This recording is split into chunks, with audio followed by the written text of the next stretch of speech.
Txapelketa garaia hemengo onena, anoeta... Larun batean egin zen Tolosaldeko Atariak urtero antolatzen duen bertso jaialdia.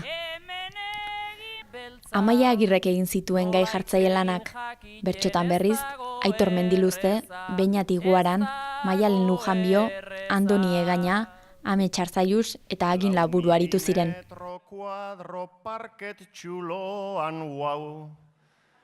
Dena Germano bueltan eta katuak miau.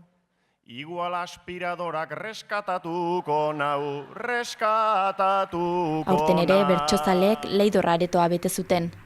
800 gora pertsona bildu ziren 2 ordu inguru iraun zuen bertso saioaz gozatzeko.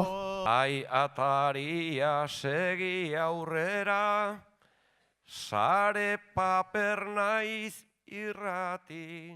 Bertso saioa ikusi ez zutenek 28 kanalean izango dute aukera. Asteartean gaueko 10etan bertso saioaren laburpena eskainiko dugu. Eta Tolosa beti izan da, nere amets baten zati. Itzuliko naiz 2 aste barru ostegun gizen izaki. Silabak neurtzen dakin edonork, txilabak jazten badaki.